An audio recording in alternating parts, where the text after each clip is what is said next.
자연철학 하루도 빼먹지 않고 드시던 옥수수, 당신이 몰랐던 옥수수 핵심 비밀? 안녕하세요. 베리굿 지식입니다. 오늘은 자연철학에서 식물에 대해서 준비했습니다. 바로 옥수수입니다. 오늘도 옥수수 잘 드셨습니까? 여러분 삶에서 옥수수는 항상 대기 중입니다. 옥수수는 여름에나 먹는 거 아닌가요? 혹은 피자나 콘칩 할 때 가끔 먹는 거 아닌가요? 라고 물어본다면 여러분은 매일 옥수수와 함께 살고 있는 것이 분명합니다.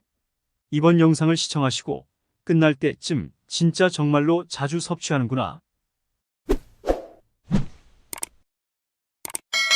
옥수수에게 고마워해야 될지 아니면 옥수수에 의해서 지배를 당하고 있는지 지켜봐야 합니다.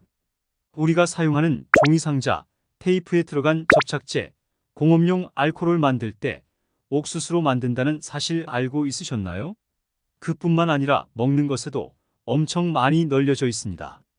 최근에는 다이어트 과자, 음료수를 통해서 선보인 제품들이 많이 있습니다. 그 제품 품목명에 난소화성 텍스트린이 있다면 이것은 옥수수에서 뽑아낸 성분입니다. 그 밖에 액상과당 들어보셨나요? 이건 옥수수 전분으로 만든다고 합니다. 액상과당은 껌, 과자, 콜라, 사이다 등 모든 먹거리에 다 들어갑니다. 심지어 어묵에도 들어간다고 합니다. 최근에는 석유를 대체할 원료를 옥수수에서 찾고 있다고 합니다. 바로 바이오 에탄올이라고 합니다. 또한 대부분 세계에서 옥수수 재배는 주로 소, 돼지의 가축사료로 쓰인다고 합니다. 그렇게 먹고 키운 동물들을 통해서 우리 인간은 고기를 섭취하고 있는 것입니다. 근본 뿌리는 옥수수에서 나왔다고 할 수 있겠습니다.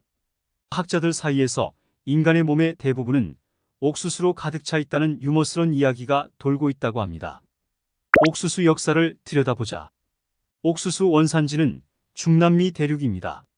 오늘날 현대에서 풀리지 않은 옥수수 조상이 어디로 왔는지 확실한 조상이 없습니다. 쌀이나 밀가루의 조상은 어디서 왔는지 찾았지만 옥수수만큼은 오리무중입니다. 그 중에서도 가장 유력한 조상은 테오신테라는 추정식물입니다. 초반에 거의 옥수수랑 비교가 안 될 만큼 상당히 유사하고 비슷하고 해서 알려져 있습니다. 그러나 어느 정도 성장하는 순간 완전 차이점이 드러나게 됩니다.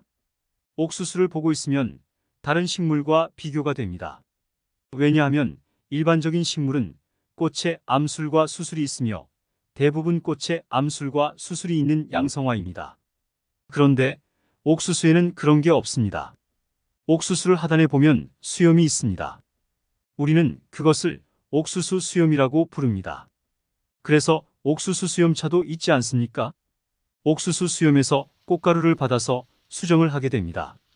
근데 이렇게 열매를 맺으면 옥수수 덩어리가 많이 생깁니다. 우리가 먹는 옥수수의 대부분 표면을 까서 먹긴 합니다. 근데 씨앗이 스스로 벗길 수가 없는 구조입니다. 즉, 누군가의 도움이 반드시 필요해야 됩니다. 그게 원숭이이거나 동물이거나 아니면 사람이어야 합니다. 이렇게 하지 않으면 내부에서 완전히 썩어버려서 번식이 불가능합니다. 스스로 자손을 남길 수 없다면 누군가를 유혹을 해야 되는데 바로 인간을 선택한 것이 아닌가 생각이 듭니다. 마야 전설에 따르면 신이 옥수수로 인간을 만들었다고 합니다.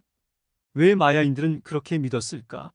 옥수수 종류를 보고 있으면 노란색, 검은색, 자주색, 주황색 다양한 색을 가지고 있습니다. 그만큼 인종도 다양하게 있다고 믿었다고 합니다.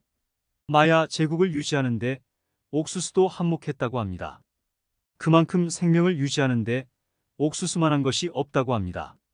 콜럼버스가 아메리카 대륙 발견 이후 유럽인이 옥수수를 가지고 자국에서 옥수수를 관상용으로 키웠다고 합니다. 근데 유럽 사람들은 이것을 받아들이지 못했습니다. 왜냐하면 자연 섭리에 반한다고 느꼈다고 합니다. 원래 식물은 꽃이 피고 열매를 맺고 해야 되는데 옥수수는 꽃이 피지도 않고 옥수수 수염을 통해서 바로 열매로 되는 것을 보고 나서 이상하다고 생각했다고 합니다. 그들의 오직 신앙은 신이 천지를 창조했는데 그들의 신앙에 자연 섭리에 어긋나서 한때 멀리했다고 합니다.